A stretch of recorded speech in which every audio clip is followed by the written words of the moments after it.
അബ്കാരി ചട്ടങ്ങളിൽ ഭേദഗതി വരുത്താൻ ബാർ ഉടമകളിൽ നിന്ന് കോടികൾ പിരിച്ചെടുക്കാൻ വേണ്ടിയിട്ടുള്ള സർക്കാരിന്റെ നീക്കം പുറത്തു വന്നിരിക്കുകയാണ്. ബാർ ഉടമകളിൽ നിന്ന് തന്നെയുള്ള ഫോൺ സംഭാഷണത്തിലൂടെ വോയിസ് മെസ്സേജിലൂടെ പുറത്തു വന്നിരിക്കുകയാണ്. ഞെട്ടിക്കുന്ന വിവരമാണ് ഇവിടെ നടന്നിരിക്കുന്നത്. കേരളത്തിലെ നിലവിലുള്ള 801 ബാറുകളിൽ നിന്ന് 2.5 ലക്ഷം രൂപ വച്ച് പിരിച്ച് 20 കോടി രൂപയുടെ കോഴ ഇടപാടാണ് ഇതിന്റെ പുറകിലുള്ളത്. അപ്പൊ അബ്കാരി ചട്ടങ്ങളിൽ ഭേദഗതി വരുത്തി തരാം തെരഞ്ഞെടുപ്പിന് ശേഷം, പെരുമാറ്റച്ചട്ടത്തിന് ശേഷം എന്നുള്ള ഉറപ്പിന്മേലാണ് ഇപ്പോൾ വ്യാപകമായി സംസ്ഥാനത്ത് ബാർ ഉടമകളുടെ കയ്യിൽ നിന്നും പണം പിരിക്കുന്നത്. ഇതിന്റെ ഉത്തരവാദിത്വം ഏറ്റെടുത്തുകൊണ്ട് എക്സൈസ് മന്ത്രി രാജിവെക്കണം എന്ന് കേരളത്തിൽ പ്രതിപക്ഷം ആവശ്യപ്പെടുകയാണ്. വളരെ വ്യക്തമായ തെളിവുകളാണ് ഇതിലൂടെ പുറത്തു വന്നിരിക്കുന്നത്. കാരണം ഇതിൽ പറഞ്ഞിരിക്കുന്നത്, ഈ സംഭാഷണത്തിൽ വോയിസ് മെസ്സേജിൽ പറഞ്ഞിരിക്കുന്നത്, പണം കൊടുക്കാതെ ആരും നമ്മളെ സഹായിക്കില്ല, 2.5 ലക്ഷം രൂപ വെച്ച് കൊടുക്കാൻ പറ്റുന്നവർ നൽകുക, തെരഞ്ഞെടുപ്പ് കഴിഞ്ഞാൽ പുതിയ മദ്യനയം വരും, അതിൽ ഡ്രൈ ഡേ എടുത്തു കളയും, അങ്ങനെ പല മാറ്റങ്ങളും ഉണ്ടാകും, അത് ചെയ്തു തരാൻ കൊടുക്കേണ്ടത് കൊടുക്കണം എന്നാണ് ബാർ ഉടമകളുടെ ഇടുക്കി ജില്ലാ പ്രസിഡന്റ് പറയുന്നത്. സംസ്ഥാന കമ്മിറ്റിയുടെ നിർദ്ദേശപ്രകാരമാണ് ഈ തീരുമാനം നിങ്ങളെ അറിയിക്കുന്നത് എന്നതാണ്.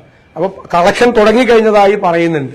എല്ലാവരും തരുന്നില്ല എന്നുള്ള പരാതിയാണ് ഈ വോയിസ് മെസ്സേജിൽ ഉന്നയിക്കുന്നത്. എല്ലാവരും അത് കൊടുത്താൽ മാത്രമാണ് ഇത് നടത്താൻ കഴിയുക എന്നാണ്. അപ്പോ സർക്കാർ ഈ നീക്കം തുടങ്ങിയിട്ടുണ്ട്.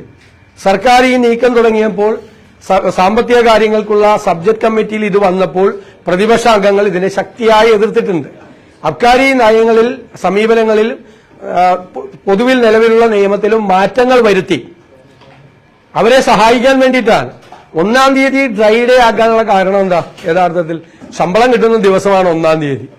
ആ ശമ്പളം കിട്ടുന്ന ദിവസം ആളുകൾ കൊണ്ടുപോയി ഈ പണം മുഴുവൻ ബാറുകളിൽ ചെലവാക്കുന്നു.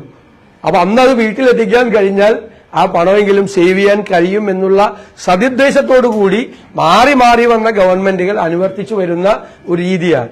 അതുപോലെ ബാറിന്റെ സമയം നീട്ടിക്കൊടുക്കാൻ ഉൾപ്പെടെയുള്ള നിരവധി കാര്യങ്ങളാണ് ചെയ്തു കൊടുക്കുക എന്ന് പറയുന്നത്. ഇതിനെല്ലാം പണപ്പിരിവ് നടത്തിയാണ്. സർക്കാരിന്റെ നേതൃത്വത്തിൽ ഇരിക്കുന്ന ഉത്തരവാദിത്തപ്പെട്ട ആളുകൾ പറയാതെ, അവരാവശ്യപ്പെടാതെ ബാർ ഉടമകൾ ഈ പണപ്പിരിവ് നടത്തുമോ? നടത്തില്ലല്ലോ. അപ്പോ പണ്ട് KM മാണിക്കെതിരായിട്ട് 1 കോടി രൂപയുടെ ബാർ കോഴയാണ് അന്ന് ഇവര് ആരോപണം ഉന്നയിച്ചിരുന്നത്. ഇന്നിപ്പോൾ 20 കോടി രൂപയാണ്.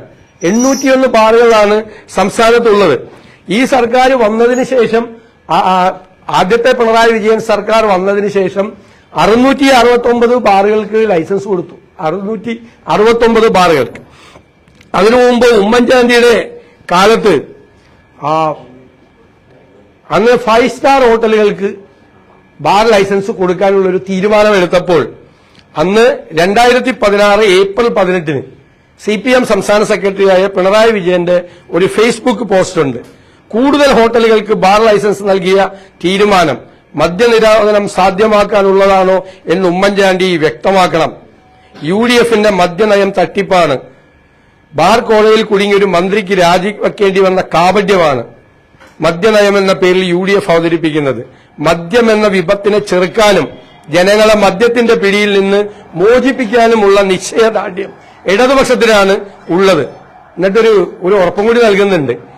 സംസ്ഥാനത്ത് പ്രവർത്തിക്കുന്ന മദ്യവർജന സമിതികളെയും മദ്യവിരുദ്ധ പ്രവർത്തകരെയും അടക്കം അണിനിരത്തി മദ്യവിപത്ത് ചെറുക്കാൻ ഇടതുപക്ഷ ജനാധിപത്യ മുന്നണി പ്രതിജ്ഞാബദ്ധമാണ്. LDF വരും, എല്ലാം ശരിയാവും. മദ്യവർജന സമിതികളെയും മദ്യവിരുദ്ധ സമിതികളെയും പങ്കെടുപ്പിച്ചുകൊണ്ട് മദ്യവ്യാപനം തടയാൻ വേണ്ടി ഇടതുപക്ഷ മുന്നണി മുന്നിൽ നിൽക്കും. LDF വരും, എല്ലാം ശരിയാവും. LDF വന്നോടനെ 669 ബാറുകൾ കൊടുത്തു. ഈ 2-ാം പിണറായി സർക്കാർ വന്നതിന് ശേഷം 130 ബാറുകൾക്കാണ് പുതിയതായിട്ട് ലൈസൻസ് കൊടുത്തത്. 130. എല്ലാത്തിന്റെയും പുറകിൽ അഴിമതിയാണ്. 130 ബാറുകൾക്ക് 2ാമത്തെ പിണറായി വിജയൻ സർക്കാർ. എല്ലാം ശരിയാവുമെന്ന് പറഞ്ഞാണ്. മദ്യം തടയാനുള്ള എല്ലാ നീക്കങ്ങളും ശരിയാവും. 801 ബാറാണ് ഇപ്പോ സംസ്ഥാനത്ത് ഉള്ളത്. വ്യാപകമായ മദ്യം ഒഴുക്കിക്കൊണ്ടിരിക്കുകയാണ്. എന്നിട്ട് അവരെ സഹായിക്കുകയാണ്. ഞാൻ തന്നെ നിയമസഭയിൽ ഉന്നയിച്ചിരുന്നു, മദ്യത്തിൽ നിന്ന് കിട്ടേണ്ട, ബാറുകളിൽ നിന്ന് കിട്ടേണ്ട ടേൺ ഓവർ ടാക്സ് പിരിക്കുന്നില്ല. ബാറുകളുടെ എണ്ണം കൂടി, മദ്യവിൽപ്പന സംസ്ഥാനത്ത് കൂടി, പക്ഷെ ടേൺ ഓവർ ടാക്സ് താഴേക്ക് പോരുകയാണ്. അതായത് ബിവറേജ് ഔട്ട്ലെറ്റിൽ നിന്ന് ബിവറേജ് കോർപ്പറേഷനിൽ നിന്നും ബാർ ഉടമകൾ വാങ്ങി വിൽക്കുന്ന മദ്യം അതിനേക്കാൾ വില കൂട്ടിയാണ് വിൽക്കുന്നത്. എത്ര വിലയ്ക്കാണ് വിൽക്കുന്നത് എന്ന് ടാക്സ് രജിസ്റ്ററിൽ കാണിച്ചാൽ മാത്രമേ ഈ ടേൺ ഓവർ ടാക്സ് കിട്ടുള്ളൂ. ഇപ്പൊ ടേൺ ഓവർ കുറച്ച് കാണിക്കുകയാണ്. ആ ടേൺ ഓവർ കുറച്ച് കാണിക്കാതിരിക്കാൻ നേരത്തെ പരിശോധനകൾ നടത്തിയിരുന്നു ബാറിൽ. ഇപ്പൊ എക്സൈസ് ഡിപ്പാർട്ട്മെന്റ് GST ഡിപ്പാർട്ട്മെന്റ് ഒരു പരിശോധനയും ബാറുകളിൽ നടക്കുന്നില്ല. അതുകൊണ്ട് ഭീമമായ തുക GST ഇനത്തിൽ ബാറുകളിൽ നിന്ന് കിട്ടേണ്ടത് താഴേക്ക് പോവാണ്. ഞങ്ങൾ നിയമസഭയിൽ ഞാൻ തന്നെ നേരിട്ട് ഉന്നയിച്ച ഒരു ആക്ഷേപമാണ് ഗോൾഡിന്റെ കാര്യം പറഞ്ഞ കൂട്ടത്തിൽ ഈ ബാറുകളിൽ നിന്നുള്ള TOT. അപ്പൊ ബാർ ഉടമകളുമായി ചേർന്ന് അവർക്ക് എല്ലാ സൗകര്യങ്ങളും ചെയ്തു കൊടുക്കാം എന്ന വാക്ക് കൊടുത്തു. ഈ തെരഞ്ഞെടുപ്പ് കഴിഞ്ഞിട്ട് ഇതിന്റെ പെരുമാറ്റച്ചട്ടം കഴിഞ്ഞിട്ട് ഈ അബ്കാരി ചട്ടങ്ങളിൽ ഭേദഗതി വരുത്തി എല്ലാം റെഡിയാക്കി തരാം, അതുകൊണ്ട് പൈസ കളക്ട് ചെയ്യാൻ പറഞ്ഞിരിക്കുക.